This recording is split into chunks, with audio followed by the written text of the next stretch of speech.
Hello there! I'm Scotty. You're not. And it's time to talk about another Spider-Man animated series. The last one I'm talking about in this here Marvel Monday, which we are on right now. And that's Spider-Man, the new animated series. Yes, I like to have, show this back there too, but yeah. This show aired on MTV in 2003 and is a confusing kerfuffle of where it fits in continuity. So, this was originally supposed to be an adaptation of the Ultimate Spider-Man comics, and was started as such, was getting worked on as such, and then Sam Raimi's Spider-Man movie came out, and Sony said, "Nope, we want it to be a continuation of that." Even though nothing in the show really screams out Sam Raimi's Spider-Man, there's a few connections, but if you try to put it in a continuity, it doesn't really work for me either. You think about it, what they take from Sam Raimi's Spider-Man is that there's a will they won't they between Mary Jane and Peter, which even that's iffy, but they do mention the kiss from the movie. Norman Osborn is dead, and Harry thinks that Spider-Man killed him. There's that connection. And Spider-Man is going to and Peter's going to college. That's it. Mary Jane and Harry are also going to college, same place, ESU, and Harry and Peter are still living together after the end of the, like they were in the first one, but Harry's also less involved with Oscorp than he would be in the future sequels, but can't really do any of the sequels. Can't really connect it to any of the sequels because it hadn't happened yet. Yeah. The animation was CG animation, early 2000s CG animation, and if you thought that look, it didn't look that bad, to be honest. I mean, there were definitely worse stuff in the 90s like Beast Wars or Reboot, which are good shows. It's bad quality CGI. This is another one where it's a good show with bad quality CGI because it just wasn't there yet. They did it now. Probably look pretty good, you know what I mean? But they did not. The primary voice actors were Neil Patrick Harris as Peter Parker / Spider-Man. Yep, Barney Stinson was Spider-Man. I think he would have been a better Harry, because the way they portrayed Harry here is sort of a schmoozer. He's an alcoholic drink. He's sort of like a womanizer. And Harry is supposed to be that rich type, I guess a little bit. Maybe not completely, but like, I don't know. Maybe I don't know. But Ian Ziering from 90210 and Sharknado is Harry Osborn. And then you have Lisa Loeb in the most confusing casting as Mary Jane Watson. The characters also don't look anything like the Sam Raimi versions, as they were being designed after the Ultimate Spider-Man characters. And out of the plethora of Spider-Man villains, we get 5. The Kingpin, who is once again voiced by Michael Clark Duncan. Yeah, so it's also connected to the Daredevil movies. Although, it looks like they designed the Kingpin, and then when they realized they could get Michael Clark Duncan, they just colored his skin brown, because that's what it looks like. It looks like a regular version of Kingpin. They colored his skin brown, and the suit is black instead of white. So you get Kingpin, Kraven, the Lizard, Electro, and Silver Sable. That's about it. You get others that are like let's look at this episode. Heroes and Villains introduces the first episode, or at least the first intended episode. We'll get to that. Introduces a villain called Turbojet. Turbojet. It's kind of like a Robin Hood thing where he steals from the rich and gives to the poor. It's a kind of a variation on Rocket Racer.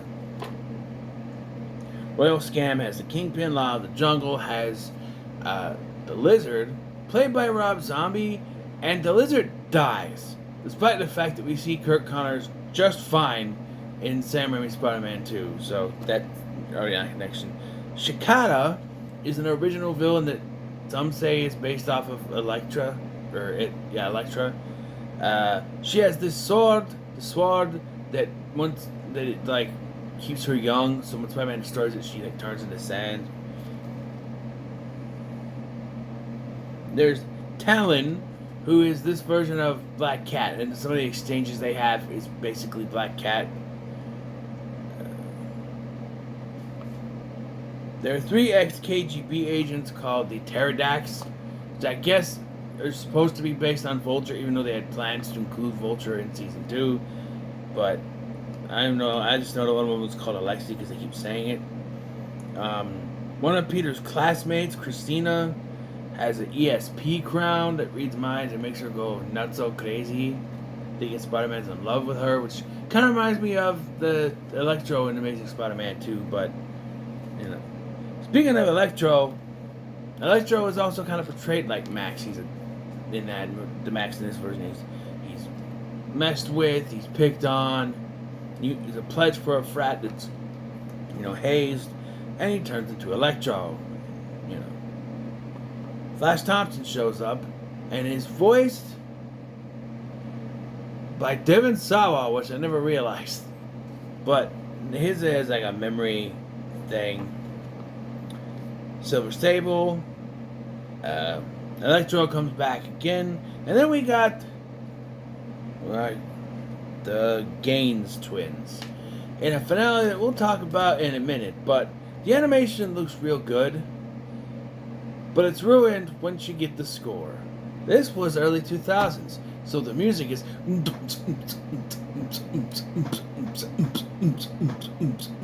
the theme song, the background music, everything.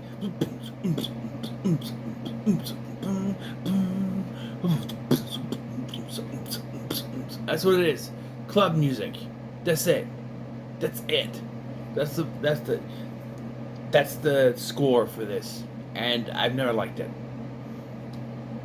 Because it's on MTV, they're trying to make it look cool.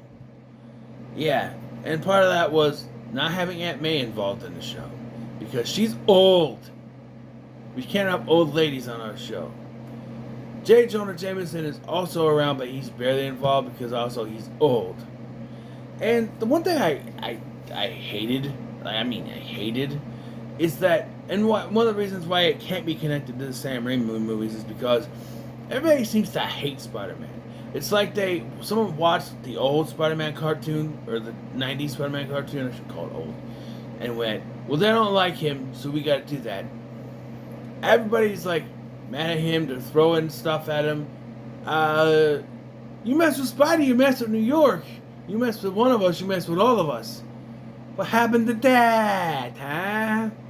Hello?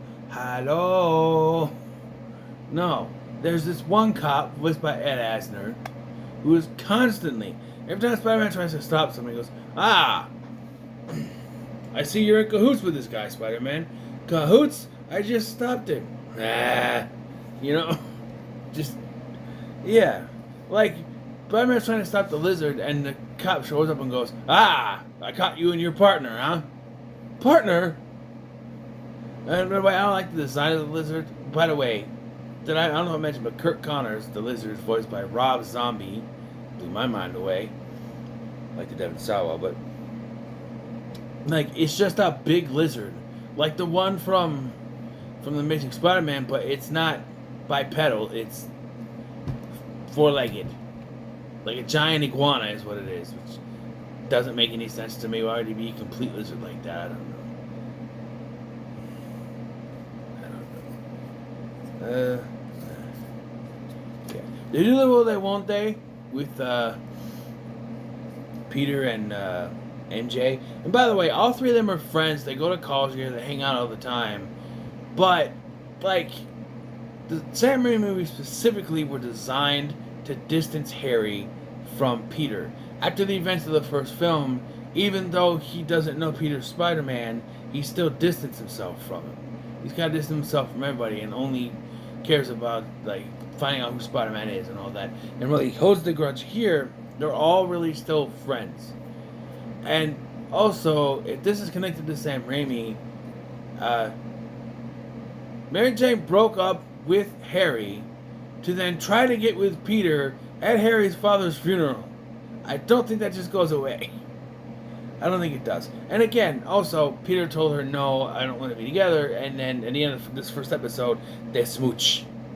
And like, it's a constant will they, won't they, always flirting with each other. And it's like, there's no way it can be in content. There's no way.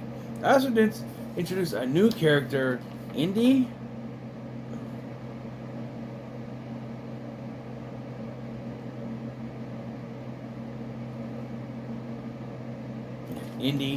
Indira Varma. She's sort of a replacement for Betty Brant. And what was the other one? Betty Brant and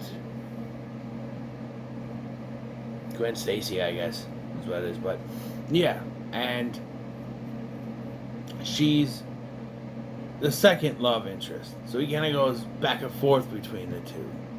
And she's a nice addition, I guess. The finale. So, like I said, leading up to this, there's will they, won't they between the three, and he really doesn't know who he wants to be with. Well, he's technically with Indy, but then like MJ gets jealous and stuff like that, and yeah. So, in the finale, Mind Games, 2-part finale, which is they're a half-hour piece, so it's an hour. These villains called the Gaines twins, who have mind control powers, are being taken from one place to another like Michael Myers in all of the Halloween movies, except for 3. They, of course, escape, and then Spider-Man tries to take them down. During this, Kraven the Hunter seems to show up, and Peter eventually tells MJ that he's Spider-Man, only for Kraven to seemingly kill her. However, it is then revealed that none of this happened and the Gaines twins were messing with him because Kraven killed their father. So the Gaines twins wanted revenge. So they actually had Mary Jane hostage, and he goes after Kraven and realizes that something's wrong. And then is told you have to go after him, but actually no, he's found them and tries to take them down and seemingly throws the girl off the building, but it turns out it was Indy who had followed Spider-Man there. Yes, and he threw her off the roof, and now she's in a coma, and they don't know if she'll ever wake up. So Spider-Man gets revenge and takes down the Gaines twins, and then retires as Spider-Man. He puts a suit in a briefcase, a few bricks in there, and then throws it into the Hudson. Yeah, the series ends with Spider-Man not being Spider-Man anymore. Try to connect it to the Sam Raimi movies now. Right? They could have. And in all fairness, if they tried to connect this, when the second movie starts and he's no longer Spider-Man, and he has to explain that his suit is fathoms down in the Hudson, and people watching going, what? Oh yeah, you gotta watch a cartoon. Marvel would never do that, where you gotta watch a TV show to connect it to your movies. Now would you, Marvel?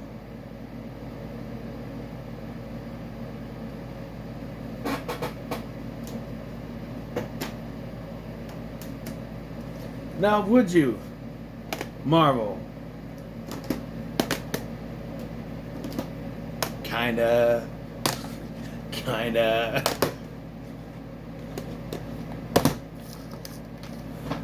Yeah. So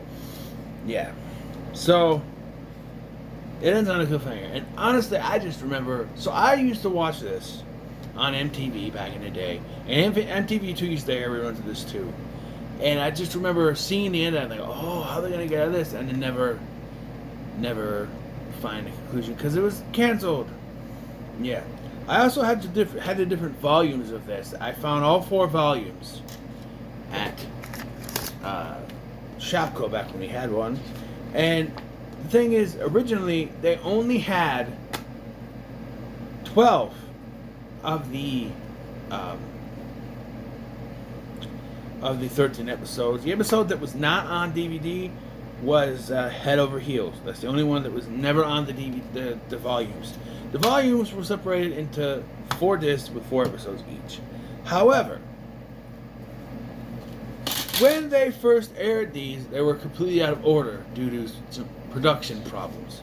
So the first episode was actually The Party, which is episode 8. 1, 2, 3, 4, 5, 6, 7, 8. So 8, that was aired number 1. The 2-part finale wasn't even aired back to back. Yeah, that's how confusing it was. And the volume DVDs went in that order. So if you were even watching that, then even the finale was on the last disc, volume 4, but it wasn't in order. You get part 1, you get something else in part 2. It was very confusing. So when I finally got my hands on this complete series version, they were all in the right order, thank God. Yes. Kind of like what they did with Sliders, and how season 3's episodes were aired out of order, and so in the original DVD release, they corrected it. In the original DVD release, it was in that order, and then when they released the complete series, they corrected the episode order. But then they put it in a crappy case because it's Mill Creek, and they had put little paper slidey thingies that scratched the disc every time you put it in there. So, yeah. Anything else? I thought this show was good. Apart from the music that got annoying. Like, sometimes I think... There were times I didn't realize it went on to the next episode. Because that's just the music kept playing. I look over, oh, it's the intro. Okay. You know? Yeah, the voice talent is good. Apart from Eve, look, she had her own show. That's great. Eve did the voice of Talon, and it sounds like she just recorded her lines verbatim without any kind of expression. You know? But it is interesting to go back and watch this, but this is very 2000s. The show is very 2000s. The music, the animation, the way people act and talk. It's very much 2000s. You can tell that right away. Even if you weren't specifically told when this took place, you put it in, it starts playing. This is from the 2000s. As soon as you hear that, 2000s. Yes, of course, because you were trying to make EDM music cool. It's not. It's just annoying. You know what I mean? But yeah, so it's a fun series to watch. I recommend it. It's a good one. Much like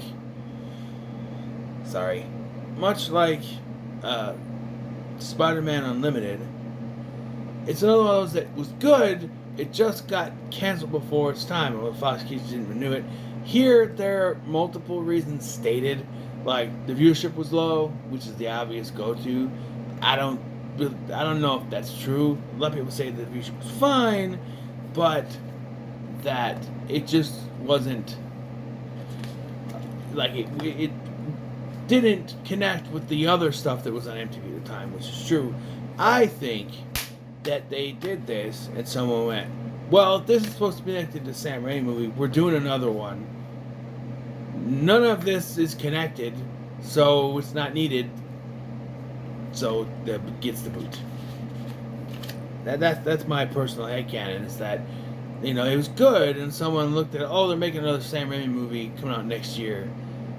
From what I hear, none of this is connected to that, so we don't need it. You know, they could have continued, but There's a thing too about how they don't want two of the same property on TV. That's why Superman and Lois is ending this year before James Gunn's Superman comes onto the big screen next year, because they don't want two different versions. So that could also play into it too. Well, Sam Raimi's giving us the movie. Now we don't need that. We don't need that. Yeah. So what are your thoughts on Spider-Man? Let's try that again. So what are your thoughts on Spider-Man, the new animated series? Let me know how so much like, share, and subscribe. If you're watching, I'm Scotty. And before I go,